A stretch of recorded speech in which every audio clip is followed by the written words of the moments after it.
शिक्षा क्षेत्रमा विद्यार्थी पढाउनु हुने गुरुबा गुरुआमालाई म केही कुरा भन्न लागिरहेको छु। तपाईहरु यो देशको अमूल्य गहना पनि हुनुहुन्छ। तपाईहरु एउटा शिक्षक र शिक्षिका भइसकेपछि माओवादी, कांग्रेस, एमाले लगायत कुनै पनि पार्टीको झोला बोकेर झोले बनेर कुनै सदस्यता प्राप्त गरेर नहिन्नुहोस्। तपाईलाई शिक्षा क्षेत्रकै तपाईको जागिरको तलबले पनि तपाईलाई दाल भात तरकारी पक्कै पनि खान पुग्छ। तपाईको घर होला, खेत होला, बारी होला, जग्गा जमिन होला।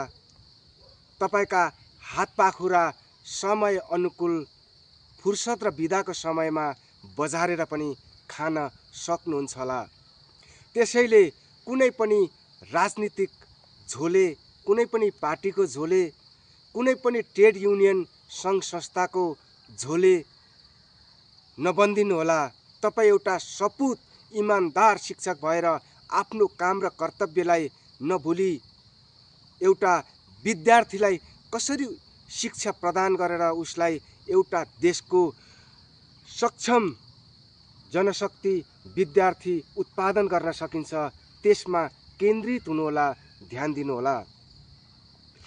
म भनिरहँदाखेरि के भन्न चाहन्छु भने तिनै विद्यार्थीले हामीलाई गुरुबा र गुरुआमाले मेहनत गरेर पढाउनुहुन्छ, सङ्घर्ष गरेर पढाउनुहुन्छ र हामीले मेहनत गरेर पढ्नुपर्छ र केही गर्नुपर्छ भनेर एउटा आशा बोकेका विद्यार्थीहरूलाई तपाईले मेहनत र प्रयास गरेर कोचिङ सिस्टमले पढाउन सकिन्छ कि सम्झाएर पढाउन सकिन्छ कि कुन तरिकाले पढाउन सकिन्छ त्यसरी पढाउनु होला। मोबाइलमा ध्यान दिएर टिकटक बनाएर सामाजिक सञ्जाल हेरेर टाइम वेस्ट गरेर विद्यार्थीलाई नपढाउने, लखर लखर विद्यार्थीलाई घुम्न दिने पनि धेरै ठाउँ देखिएको छ।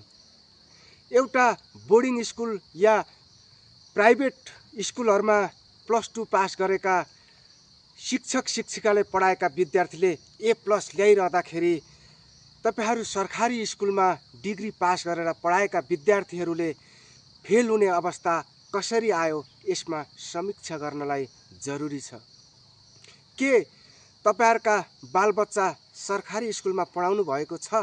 म भन्न चाहन्छु अधिकांश शिक्षक शिक्षिकाका छोराछोरी या सरकारी कर्मचारीका छोराछोरीहरू महँगा प्राइभेट बोर्डिङ स्कुलहरुमा सुविधा सम्पन्न शहरी क्षेत्रमा पढेको हामीले देखेका छौं। तपाईले आफूले पढाएका आफ्नै छोराछोरीलाई भरोसा छैन, आफूले पढाएको विश्वास नलागेकै कारणले प्राइभेट स्कुलमा पढाउनु भएको छ। हो, म भन्न चाहन्छु त्यसैले आफ्ना छोराछोरीहरूलाई सरकारी स्कुलमा, सामुदायिक स्कुलमा पढाउन सक्नुपर्छ। धन्यवाद।